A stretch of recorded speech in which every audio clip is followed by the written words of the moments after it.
মরুভূমির প্রচণ্ড গরম বালু আর রাতের অন্ধকার। আকাশের নীল রং তখন ধীরে ধীরে হালকা হয়ে যাচ্ছিল। মূসা আলাইহিসসালাম তার পরিবারকে নিয়ে পথ চলছেন। চারদিকে জনমানববিহীন নিস্তব্ধতা। পথ হারিয়ে ফেলেছেন তিনি। শীতের তীব্রতা শরীর ছুঁয়ে যাচ্ছে। হঠাৎ দূরে হালকা একটি আলো দেখা গেল। মূসা আলাইহিসসালাম থমকে দাঁড়ালেন। তিনি তার পরিবারকে বললেন, তোমরা এখানে অবস্থান করো। আমি আগুন দেখেছি। হয়তো আমি সেখান থেকে কোনো সংবাদ আনতে পারবো, অথবা আগুনের আলোতে পথের সন্ধান পাবো। মূসা আলাইহিসসালাম আগুনের দিকে অগ্রসর হলেন। সেটি ছিল তুয়া উপত্যকার পবিত্র প্রান্তর। আগুনের কাছে পৌঁছাতেই এক বিস্ময়! আগুন জ্বলছে একটি সবুজ গাছের ভেতর। অথচ গাছটি পুড়ছে না। এক অলৌকিক দৃশ্য। হঠাৎ সেই আগুনের মধ্য থেকে এক গম্ভীর ও মহিমান্বিত ডাক ভেসে এলো। মূসা আলাইহিসসালাম থমকে গেলেন। তার হৃদস্পন্দন তীব্র হয়ে উঠল। তিনি বুঝলেন এটি কোনো সাধারণ ডাক নয়। সেই জ্যোতিময় আগুনের ভেতর থেকে মহান প্রতিপালক ঘোষণা করলেন, নিশ্চয়ই আমিই তোমার রব, তোমার পালনকর্তা। অতএব তুমি তোমার জুতা খুলে ফেলো, কারণ তুমি এখন পবিত্র তুয়া উপত্যকায় অবস্থান করছো এবং আমি তোমাকে মনোনীত করেছি আমার নবী ও বার্তাবাহক হিসাবে। কাজেই যা ওহী পাঠানো হচ্ছে তা মনোযোগ দিয়ে শোনো। আমিই আল্লাহ, আমি ব্যতীত কোনো ইলাহ নেই। সুতরাং আমার ইবাদত করো এবং আমার স্মরণে নামাজ কায়েম করো। কিয়ামত অবশ্যই আসবে। আমি তা গোপন রাখতে চাই, যাতে প্রত্যেক ব্যক্তি তার কর্মফল পায়। সুতরাং যে ব্যক্তি আখিরাতে বিশ্বাস করে না, সে যেন তোমাকে পথভ্রষ্ট না করে, নতুবা তুমি ধ্বংস হয়ে যাবে। মূসা আলাইহিসসালাম বিমূঢ় হয়ে শুনছেন। এরপর আল্লাহ তাকে জিজ্ঞাসা করলেন, হে মূসা, তোমার ডান হাতে ওটা কি? মূসা আলাইহিসসালাম বিনীতভাবে উত্তর দিলেন, এটি আমার লাঠি। আমি এতে ভর দেই, এতে আমার পশুর জন্য পাতা ঝরাই, আর এতে আমার আরো কাজ আছে। আল্লাহ বললেন, হে মূসা, এটি নিক্ষেপ করো। তিনি লাঠিটি মাটিতে ফেলে দিলেন। মুহূর্তের মধ্যেই লাঠিটি সাপে পরিণত হলো। এটি ছিল একটি জীবন্ত এবং সচল সাপ। মূসা আলাইহিসসালাম ভয়ে পেছনে দৌড় দিলেন। তিনি ফিরেও তাকালেন না। আল্লাহ বললেন, হে মূসা, একে ধরো, ভয় পেও না, আমি একে আগের অবস্থায় ফিরিয়ে দেব। মূসা আলাইহিসসালাম যখন তা ধরলেন, তা আবার লাঠি হয়ে গেল। এটি ছিল প্রথম মুজিজা। আল্লাহ বললেন, তোমার হাত বগলে রাখো। যখন বের করবে, দেখবে তা উজ্জ্বল সাদা হয়ে গেছে। এতে কোনো রোগ বা খুঁত থাকবে না। এটি আমার দ্বিতীয় নিদর্শন। আমি তোমাকে আমার বড় বড় নিদর্শন দেখাতে চাই। এবার এলো মূল আদেশ। তুমি ফেরাউনের কাছে যাও। সে সীমা লঙ্ঘন করেছে। সে নিজেকে ঈশ্বর দাবি করেছে। মূসা আলাইহিসসালাম আল্লাহর বিশালত্ব অনুভব করলেন। তিনি নিজের দুর্বলতা জানতেন। তাই তিনি দোয়া করলেন, হে আমার পালনকর্তা, আমার বক্ষ প্রশস্ত করে দিন, আমার কাজ সহজ করে দিন, আমার জিহ্বার জড়তা দূর করে দিন, যাতে তারা আমার কথা বুঝতে পারে, এবং আমার পরিবারের একজনকে সাহায্যকারী করুন, আমার ভাই হারুনকে। তার মাধ্যমে আমার শক্তি বৃদ্ধি করুন। তাকে আমার কাজে শরিক করুন, যাতে আমরা বেশি বেশি আপনার পবিত্রতা ঘোষণা করি এবং আপনাকে অধিক স্মরণে রাখতে পারি। নিশ্চয়ই আপনি আমাদের অবস্থা দেখছেন। আল্লাহ উত্তর দিলেন, হে মূসা, তোমার প্রার্থনা কবুল করা হলো। আমি তোমার উপর আগেও একবার বিশেষভাবে দয়া করেছিলাম, যখন তোমার মাকে প্রেরণা দিয়েছিলাম। তোমাকে সিন্ধুকে ভরে নদীতে ভাসিয়ে দিতে বলেছিলাম। নদী তোমাকে তীরে পৌঁছে দিয়েছিল। আমার শত্রু ও তোমার শত্রু তোমাকে কুড়িয়ে নিয়েছিল। আমি তোমার উপর আমার মহব্বত ঢেলে দিয়েছিলাম, যাতে তুমি আমার চোখের সামনে বড় হও। যখন তোমার বোন তাদের কাছে গেল, সে বলল, আমি কি এমন একজনের কথা বলবো যে একে লালন পালন করবে? এভাবেই আমি তোমাকে তোমার মায়ের কাছে ফিরিয়ে দিলাম, যাতে তার চোখ জুড়ায় এবং সে দুঃখ না পায়। তারপর তুমি একজনকে হত্যা করেছিলে। আমি তোমাকে সেই বিপদ থেকে উদ্ধার করেছি। আমি তোমাকে অনেক পরীক্ষা করেছি।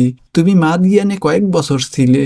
হে মূসা, এখন তুমি আমার নির্ধারিত সময়ে এসেছো। আমি তোমাকে আমার নিজের জন্য তৈরি করেছি। তুমিও তোমার ভাই আমার নিদর্শন নিয়ে যাও। তোমরা আমার স্মরণে অলসতা করো না। তোমরা দুজনেই ফেরাউনের কাছে যাও। সে সীমা লঙ্ঘন করেছে, কিন্তু তার সাথে নরম ভাষায় কথা বলবে। হয়তো সে চিন্তা করবে অথবা ভয় পাবে। মূসা ও হারুন আলাইহিসসালাম বললেন, হে আমাদের পালনকর্তা, আমরা ভয় পাচ্ছি, সে আমাদের উপর জুলুম করতে পারে। আল্লাহ বললেন, তোমরা ভয় পেও না, আমি তোমাদের সাথেই আছি, আমি সব শুনি এবং সব দেখি। তার কাছে যাও এবং বলো, আমরা তোমার পালনকর্তার রসূল, বনি ইসরায়েলকে আমাদের সাথে যেতে দাও, তাদের উপর আযাব দিও না, আমরা তোমার কাছে নিদর্শন নিয়ে এসেছি, শান্তি তাদের উপর যারা হেদায়েত অনুসরণ করে। আমাদের জানানো হয়েছে যে আযাব তার উপর যে মিথ্যারোপ করে ও মুখ ফিরিয়ে নেয়। মূসা ও হারুন আলাইহিসসালাম মিশরে পৌঁছালেন। তারা ফেরাউনের রাজপ্রাসাদে প্রবেশ করলেন। ফেরাউন তাদের দেখে অহংকারে ফেটে পড়ল। সে জিজ্ঞাসা করল, হে মূসা, তোমাদের পালনকর্তাকে? মূসা আলাইহিসসালাম নির্ভীক চিত্রে উত্তর দিলেন, আমাদের পালনকর্তা তিনি, যিনি প্রতিটি বস্তুকে তার আকৃতি দিয়েছেন, অতঃপর পথ প্রদর্শন করেছেন। ফেরাউন বিদ্রূপ করে বলল, তাহলে আগের যুগের লোকদের অবস্থা কি? মূসা আলাইহিসসালাম বললেন, তাদের জ্ঞান আমার রবের কাছে আছে, তা কিতাবে লিপিবদ্ধ আছে। আমার রব ভুল করেন না, ভুলেও যান না। যিনি তোমাদের জন্য জমিনকে বিছানা করেছেন, তাতে চলার পথ তৈরি করেছেন, আকাশ থেকে বৃষ্টি বর্ষণ করেন, তা দিয়ে আমি বিভিন্ন প্রকার উদ্ভিদ উৎপন্ন করি, তোমরা নিজেরা খাও এবং গবাদি পশু চড়াও। নিশ্চয়ই এতে জ্ঞানীদের জন্য নিদর্শন রয়েছে। মাটি থেকে আমি তোমাদের সৃষ্টি করেছি, তাতেই তোমাদের ফিরিয়ে নেব এবং পুনরায় সেখান থেকেই বের করব। আল্লাহ বলেন, আমি ফেরাউনকে সব নিদর্শন দেখালাম, কিন্তু সে মিথ্যা বলল এবং অস্বীকার করল। ফেরাউন বলল, হে মূসা, তুমি কি জাদুর মাধ্যমে আমাদের দেশ থেকে তাড়িয়ে দিতে চাও? আমরাও তোমার কাছে এর অনুরূপ জাদু নিয়ে আসব। সুতরাং আমাদের ও তোমাদের মধ্যে একটি সময় নির্ধারণ করো, এমন এক উন্মুক্ত ময়দান যেখানে সবাই উপস্থিত থাকবে। মূসা আলাইহিসসালাম বললেন, উৎসবের দিন তোমাদের সময়, পূর্বাহ্নেই যেন মানুষ সমবেত হয়। ফেরাউন ফিরে গেল এবং তার কৌশল একত্র করল। সে দেশের সেরা জাদুকরদের তলব করল। নির্দিষ্ট দিনে বিশাল জনতা জড়ো হলো। মূসা আলাইহিসসালাম জাদুকরদের লক্ষ্য করে বললেন, তোমাদের দুর্ভোগ হোক, আল্লাহর উপর মিথ্যা হুকুম দিও না, তাহলে তিনি তোমাদের আযাব দিয়ে ধ্বংস করবেন।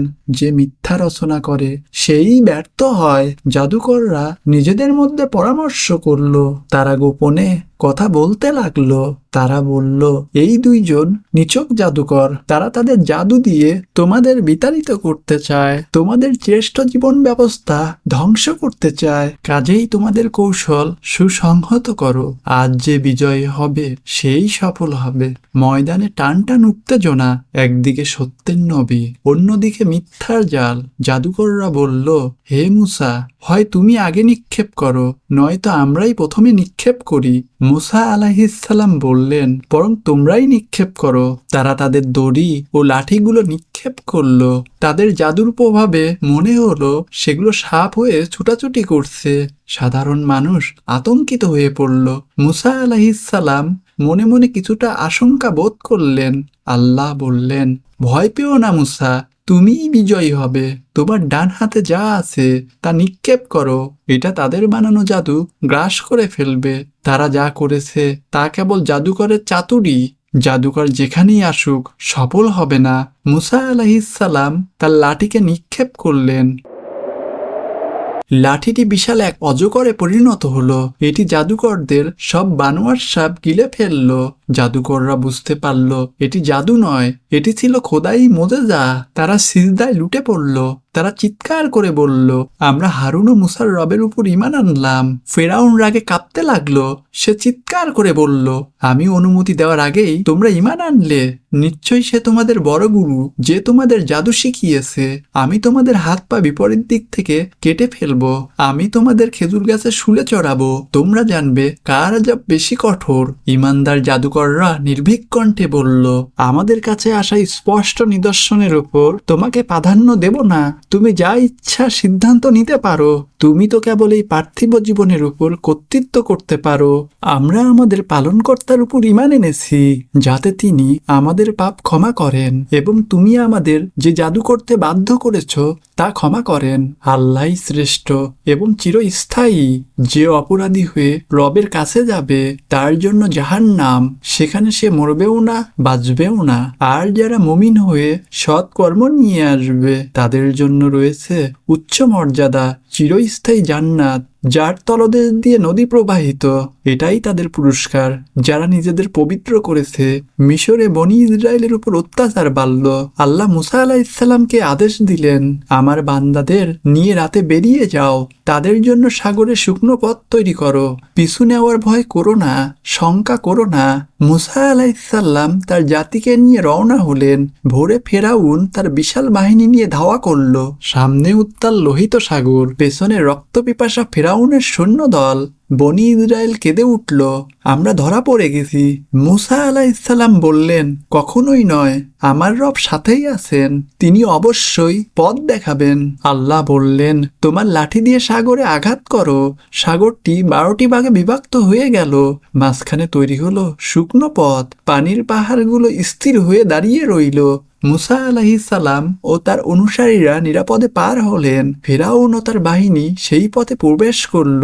যখন তারা সাগরের মাঝখানে, আল্লাহ পানিকে আগের অবস্থায় ফেরার আদেশ দিলেন। বিশাল ঢেউ ফেরাউনের বাহিনীকে গ্রাস করে নিল। ফেরাউন ডুবতে ডুবতে বলল, আমি ঈমান আনলাম সেই ইলাহের উপর যার উপর বনি ইসরাইল ঈমান এনেছে।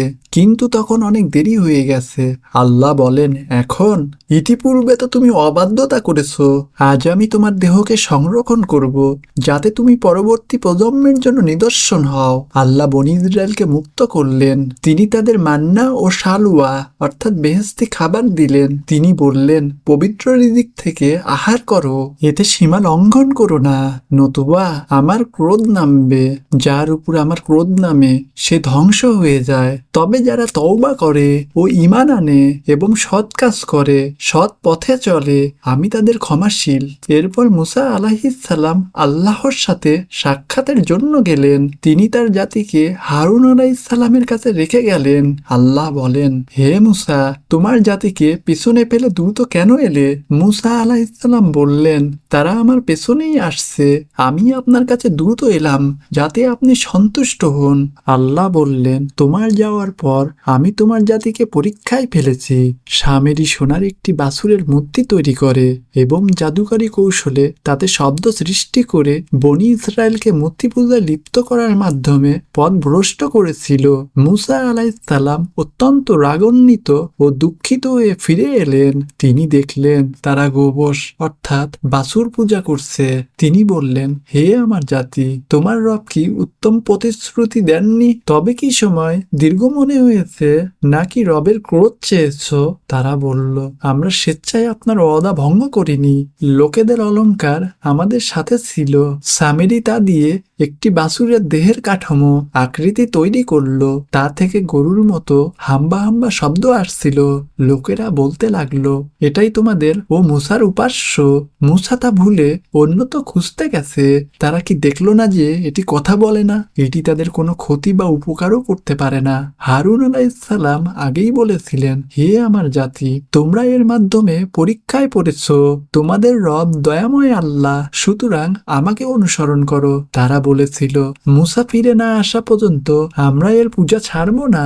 মুসা আলাইহিসসালাম হারুন আলাইহিসসালামের দাড়ি ও মাথার চুল ধরলেন। তিনি রাগে কাঁপছিলেন। তিনি বললেন, হে হারুন, তুমি যখন দেখলে তারা পথভ্রষ্ট হচ্ছে, তখন আমার আদেশ মানতে তোমাকে কিসে বাধা দিল? হারুন আলাইহিসসালাম বললেন, হে আমার সহোদর ভাই, আমার দাড়ি বা মাথার চুল ধরবেন না, আমি ভয় পাচ্ছিলাম আপনি বলবেন তুমি বনি ইসরায়েলদের মধ্যে বিভেদ সৃষ্টি করেছ। মুসা আলাইহিসসালাম তখন সামিরির দিকে ফিরলেন। হে সামিরি, তোমার ব্যাপার কি? সামিরি বলল, আমি যা দেখেছি তারা তা দেখেনি। আমি রাসূলের পদচিহ্ন থেকে এক মুঠি মাটি নিয়েছিলাম, তা আমি অর্থাৎ বাছুরের ভেতর নিক্ষেপ করেছি। মুসা আলাইহিসসালাম বললেন, দূর হও এখান থেকে। সারা জীবন তাকে বলতে হবে, আমাকে কেউ স্পর্শ করো না। তোর জন্য শাস্তির একটি নির্দিষ্ট সময় আছে। তোর এই ইলাহের দিকে তাকা, যারা পূজা করেছিলি। আমি একে পুড়িয়ে ছাই করে সমুদ্রে উড়িয়ে দেব। তোমাদের ইলাহ কেবল আল্লাহ, তিনি ছাড়া কোনো উপাস্য নেই। সবকিছু তার জ্ঞানের পরিধিতে আছে। এভাবেই আল্লাহ অতীত সংবাদ বর্ণনা করেন। আল্লাহ বলেন, আমি তোমাকে নিজের পক্ষ থেকে জিকির অর্থাৎ কুরআন দিয়েছি। যে ব্যক্তি এ থেকে মুখ ফিরিয়ে নেবে, কিয়ামতের দিন সে পাপের বোঝা বহন করবে। সেখানে তারা চিরকাল থাকবে। কিয়ামতের দিন তাদের বোঝা কতই না মন্দ হবে। যেদিন সিংহায় ফুঁক দেওয়া হবে, অপরাধীদের চোখ সেদিন নীল হয়ে যাবে। তারা নিজেদের মধ্যে চুপি চুপি কথা বলবে, আমরা হয়তো মাত্র 10 দিন ছিলাম অর্থাৎ পৃথিবীতে। আমি ভালো জানি তারা কি বলবে। তাদের মধ্যে সবচেয়ে বুদ্ধিমান বলবে, তোমরা মাত্র একদিন ছিলে। তারা আমাকে পাহাড় সম্পর্কে জিজ্ঞেস করে, বলুন আমার পালনকর্তা তাদের চূর্ণ বিচূর্ণ করে উড়িয়ে দেবেন, অতঃপর জমিনকে সমতল ও মসৃণ করে দিবেন। তাতে কোনো নিচু স্থান বা ঢিলা দেখতে পাবে না। সেই দিন সবাই এক ফেরেশতার পিছনে চলবে, সেখানে কোনো বক্রতা থাকবে না। দয়াময় আল্লাহর ভয়ে সব শব্দ স্তব্ধ হয়ে যাবে। আপনি শুধু মৃদু পদধ্বনি শুনতে পাবেন। সেদিন কারোর সুপারিশ কাজে আসবে না, তবে দয়াময় আল্লাহ যাকে অনুমতি দিবেন সে ছাড়া, যার কথা তিনি পছন্দ করবেন। মানুষের সামনে ও পেছনে যা আছে তিনি জানেন, কিন্তু মানুষ তাদের জ্ঞান দিয়ে তাকে বেষ্টন করতে পারে না। চিরঞ্জীব অবিনশ্বর সত্তার সামনে সব চেহারা অবনত হবে। যে জুলুমের বোঝা বহন করবে সে ব্যর্থ হবে, আর যে মুমিন হয়ে নেক কাজ করবে তার কোনো অবিচার বা ক্ষতির ভয় থাকবে না। এভাবেই আমি আরবি ভাষায় কুরআন নাজিল করেছি। এতে বারবার সতর্কবাণী দিয়েছি যাতে তারা ভয় পায় অথবা এটি তাদের মনে চেতনা জাগায়। সত্যিকারের অধিপতি আল্লাহ পরম উচ্চ ও মহিমান্বিত। ওহী সম্পূর্ণ হওয়ার আগে আপনি কুরআন পাঠে তাড়াহুড়া করবেন না এবং বলুন, হে আমার রব, আমার জ্ঞান বৃদ্ধি করে দিন। ইতিপূর্বে আমি আদমের প্রতি নির্দেশ দিয়েছিলাম, কিন্তু সে ভুলে গিয়েছিল। আমি তার মধ্যে দৃঢ় সংকল্প পাইনি। স্মরণ করো যখন আমি ফেরেশতাদের বললাম আদমকে সিজদা করো, ইবলিস ছাড়া সবাই সিজদা করলো, সে অস্বীকার করলো। আমি বললাম, হে আদম, এ তোমার ও তোমার স্ত্রীর শত্রু, সে যেন তোমাদের জান্নাত থেকে বের না করে দেয়, তাহলে তোমরা কষ্টে পড়বে। জান্নাতে তোমার এই সুবিধা আছে, তুমি ক্ষুধার্ত হবে না এবং উলঙ্গ হবে না, এখানে তৃষ্ণার্ত হবে না এবং রোদ পোহাতে হবে না। কিন্তু শয়তান তাকে কুপ্ররোচনা দিল। সে বলল, হে আদম, আমি কি তোমাকে অমরত্বের বৃক্ষ দেখাবো আর এমন এক রাজত্বের কথা বলবো যা কখনো শেষ হবে না? অতঃপর তারা সেই গাছ থেকে আহার করল। তাদের লজ্জাস্থান উন্মুক্ত হয়ে গেল। তারা জান্নাতের পাতা দিয়ে নিজেদের ঢাকতে লাগলো। আদম তার পালনকর্তার অবাধ্য হলো এবং পথ হারালো। এরপর তার পালনকর্তা তাকে মনোনীত করলেন, তার তওবা কবুল করলেন এবং পথ দেখালেন। আল্লাহ বললেন, তোমরা উভয়ই জান্নাত থেকে নেমে যাও, তোমরা একে অপরের শত্রু। যখন আমার পক্ষ থেকে হেদায়েত যাবে, যে আমার হেদায়েত অনুসরণ করবে সে পথভ্রষ্ট হবে না এবং সে দুর্ভাগাও হবে না। আর যে আমার জিকির অর্থাৎ স্মরণ থেকে মুখ ফিরিয়ে নিবে তার জীবন হবে সংকীর্ণ ও কষ্টকর। কিয়ামতের দিন আমি তাকে অন্ধ অবস্থায় উঠাবো। সে বলবে, হে আমার রব, কেন আমাকে অন্ধ করে উঠালেন? আমি তো দুনিয়ায় চক্ষুমান ছিলাম। আল্লাহ বলবেন, অনুরূপভাবে আমার নিদর্শন তোমার কাছে এসেছিল, তুমি তা ভুলে গিয়েছিলে। আজ ঠিক তেমন ভাবেই তোমাকে ভুলে যাওয়া হবে। এইভাবেই আমি তাকে প্রতিফল দেই। যে সীমা লঙ্ঘন করে, যে তার রবের নিদর্শনে বিশ্বাস করে না, আখিরাতের আযাব অত্যন্ত কঠিন ও চিরস্থায়ী। তাদের কাছে কি এটা স্পষ্ট হয়নি যে তাদের আগে কত জাতিকে আমি ধ্বংস করেছি, যাদের জনপদে তারা চলাফেরা করে? এতে বিবেকবানদের জন্য নিদর্শন আছে। আপনার রবের পূর্ব ঘোষণা ও সময় নির্ধারিত না থাকলে আযাব তখনই তাদের পাকড়াও করত।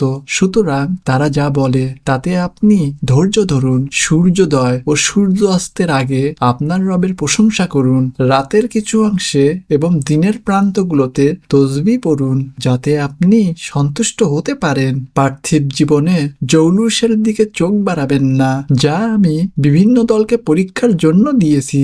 আপনার রবের রিজিকই শ্রেষ্ঠ ও চিরস্থায়ী। আপনার পরিবারকে নামাজের আদেশ দিন এবং তাতে অবিচল থাকুন। আমি আপনার কাছে রিজিক চাই না, আমি আপনাকে রিজিক দেই। শুভ পরিণাম তো কেবল মুত্তাকিদের জন্য। তারা বলে, সে কেন রবের পক্ষ থেকে কোনো নিদর্শন আনে না? তাদের কাছে কি আগের কিতাবসমূহের প্রমাণ আসেনি? যদি আমি আগে আযাব দিয়ে ধ্বংস করতাম, তবে তারা বলতো, হে আমার পালনকর্তা, আপনি আমাদের কাছে একজন রাসূল পাঠালেন না কেন? তবে আমরা লাঞ্ছিত হওয়ার আগেই আপনার আয়াত মানতাম। বলুন, প্রত্যেককেই প্রতীক্ষা করছে, তোমরাও প্রতীক্ষা করো। শীঘ্রই তোমরা জানতে পারবে কারা সরল পথের যাত্রী এবং কারা সঠিক পথে আছে। মূসা আলাইহিসসালাম এবং ফেরাউনের এই কাহিনী কেবল ইতিহাস নয়, এটি সত্য ও মিথ্যার চিরন্তন লড়াইয়ের শিক্ষা। আল্লাহর উপর ভরসা রাখলে সমুদ্র পথ দেয়, আর অহংকার থাকলে নীল নদেও সলিল সমাধি হয়। সূরা তোহা আমাদের মনে করিয়ে দেয়, আল্লাহ সর্বদা তার বান্দার প্রার্থনা শোনেন, কঠিন সময়েও তিনি পথ দেখান। হে আল্লাহ, আমাদের মূসা আলাইহিসসালামের মতো দৃঢ় ঈমান দান করুন।